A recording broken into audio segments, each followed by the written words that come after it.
Movie linafunguka, Timbwili humo ndani. Kwa nini unanitupia nguo zako usoni? Ina maana unioni au? Oh, nadhani hujanijua vizuri. Sasa nataka uzioshe hizo nguo, tena usifue vizuri. Mimi nadhani utakuwa umechanganyikiwa wewe. Tena umechanganyikiwa kisawasawa. Yaani umetoka kule ulikotoka, unakuja kunitupia mingo yako usoni. Ngoja kwanza. Yaani unaongea na Mika, unaongea na mbuzi, si ndio Wewe ndio umesababisha haya yote. Bila wewe asingetokea haya.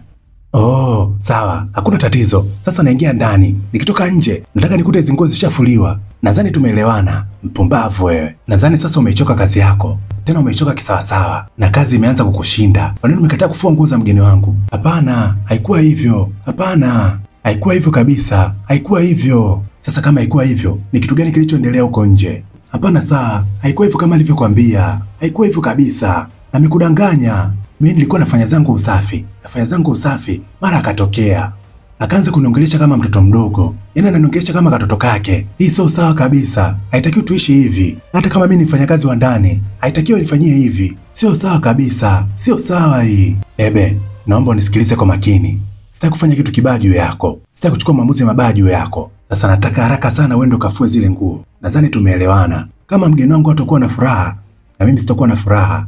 Na mimi nisipokuwa na furaha, wewe pia utakuwa na amani humu ndani. Nadhani tumeelewana hapo. Na nadhani unajua nikikasirika na kuaje. Sawa, nimekuelewa. Basi bwana, hayo yakapita. Baadaye alimuita rafiki yake. Kuna jambo nataka kumwambia. Kabla sijasahau, nataka mfanyakazi mwingine. Mwamba katingisha kichwa. Vipi kuhusu Ebe? Ebe anaumwa sana.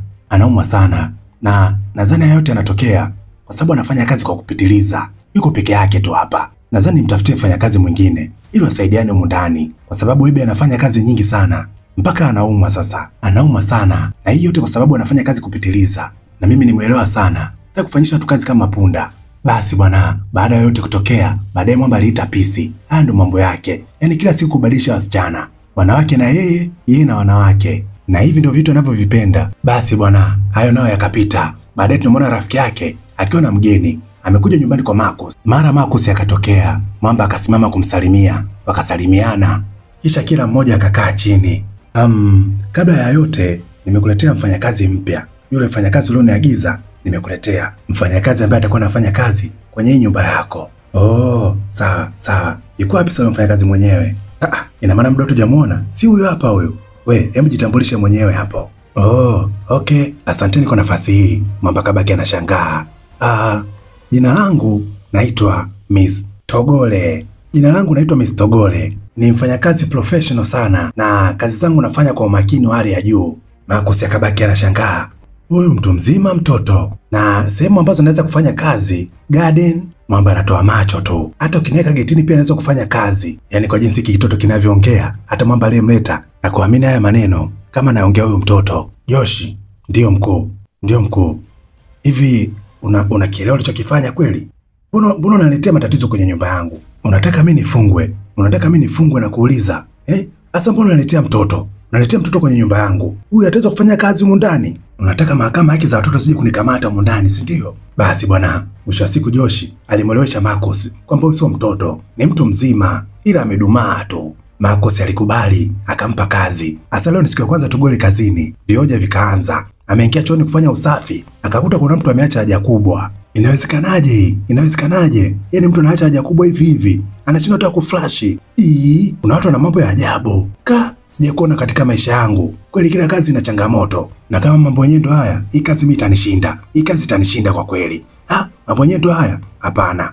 Mimi sifanyi tena usafi kuchooni. Sifanyi tena. Yaani watu wazima wanajielewa, wanashindwa kuflashi. Wanatuachia sisi tuje tuflashi. Sifanyi tena ujinga. Sifanyi tena usafi humu ndani. Kitogole kikaondoka bwana. Ikatoka mpaka sebleni. Bado kina complain tu. Kinalalamika kuhusiana na haja kubwa aliyokuta chooni. Akawa anamlalamikia bosi wake. Kila kazi ina changamoto, lakini kazi yetu imezidi sasa. Yaani mtu mzima unashindwa kuflashi. Kweli? Hii haiko sawa kwa kweli. Hii haiko sawa. Haiko sawa kabisa. Haiko sawa. Hata kama mnatudharau sisi wafanyakazi wa ndani, lakini sifike kiasi hiki. Mnatudharau sana. Hii sio sawa.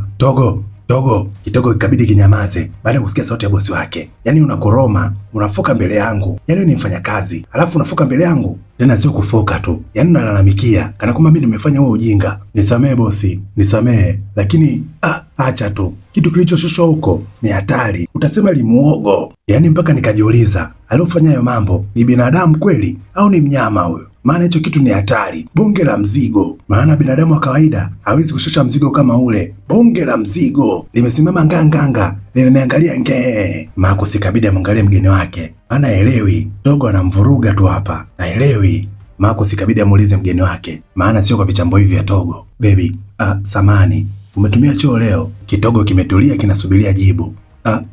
Mpenzi wangu, ndio nimetumia leo. Ila bahati mbaya nilivyomaliza kutumia nikasahau kuflashi. Togo baada ya kusikia hivyo akakiwasha. Umesahau nini? Mbona hujasahau vitu vyote? Usahau kuflashi? Mtu mzima kama wewe unasahau kuflashi? Eti umesahau. Mbona hujasahau vitu vyote? Mbona hujasahau kwenda pale na kuangusha ule mzigo wako ukasahau kuflashi? Hebu acha kutupigia makelele hapa. Si uende ukasafishe. Nenda kasafishe. Kaflashi huo mzigo. Kauflashi uondoke. Bosi, mimi nimekuelewa sana. Ila nadhani hujanielewa. Nimeflash mara ya kwanza, imegoma. Nikaflash tena mara ya pili, ukagoma. Nimeflash mara ya tatu, ukagoma. Yaani unanitizama tu hivi. Unaniangalia, umesimama hivi. Hapana, kwa kweli, mimi umenishinda. Labda aende mwenyewe aliyoweka. Mimi umenishinda. Siwezi kwa kweli, umenishinda. Basi bwana, bibi kwa aibu ikabidi anyanyuke tu. Aende chooni akaflash mzigo wake. Basi bwana, baada ya yote kupita, Mwamba alienda zake mtoni kwa ajili ya kubalizi, kupata upepo kidogo. Asa kipindi ametulia, kuna pisi akaiona. Mwamba tena kwa Totos, tutamwambia nini sasa? Akawa anaitazama, uvumilivu kamshinda. Toto kweli, yani kama malaika. Mwamba mdogo akawa anajisogeza mpaka pembeni ya mchumba. Mtongozo ukaanza, Mwamba kutaka kulaza damu kabisa. Maana chelewa utakuta mwana si wako. Basi bwana, baada ya kumaliza kutongozana, pisi ikaelewa. Yaani kilaini, Mwamba anajibebea mzigo tu. Kisha safari ya kuelekea nyumbani ikaanza. Ukafika mpaka nyumbani, Mwamba akaingia bafuni, akaoga kwa ajili ya kuanza mautamu. Nadhani wewe ungeenda kuoga sasa ili tuanze kupeana mautamu. Mimi tayari nilishaoga. Asante. Nashukuru sana. Una uhakika na unachokisema? Pisi kamwangalia. Ndio, na uhakika. Sitaki kupishana sana na mawazo yako ama kile unachokiongea. Lakini tumetumia muda mwingi sana leo. Toka muda ule mpaka sasa hivi. Sidhani kama kuna muda ulienda kuoga. Maana muda wote tulikuwa wote pamoja. Na labda nikwambie tu, mimi napenda sana mwanamke msafi. Kwa hiyo kaoge bwana, tuje tupeane mautamu tukiwa wasafi. Wewe unaonaje hiyo? Kama nilivyosema, niko sawa. Asante. Nashukuru sana. Mwamba akaona mambo asiwe mengi, akaanza kumpiga mchumba mabusu huko akimvuta kwa ajili ya kwanza kupeana mautamu. Nini kinaendelea hapa? Mbona anashindwa kuelewa sasa? Unamaanisha nini?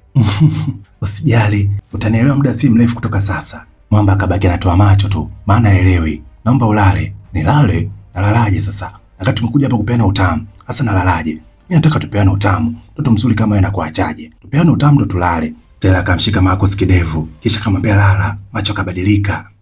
Hapo Marcus chali, wajuzi, singizi mzito. Safari Marcus ameingia cha kike. Hayo yakapita bwana. Asubuhi ikafika. Stella mkavu, hata jicho alijafumba. Yaani akulala kabisa. Marcus kalivaga ajini safari hii. Marcus baada ya usingizi mzito wa usiku mzima ndo anakurupuka sasa hivi. Stella akamwangalia. Saa asubuhi mpenzi wangu. Mwamba jicho linamtoka tu. Usiku ulikuwaje mpenzi wangu? Umelalaje? Mwamba haelewi. Yaani mwili wote unauma. Kama katoka kubeba mawe vile. Mwili chakali. Kitu gani kimetokea jana?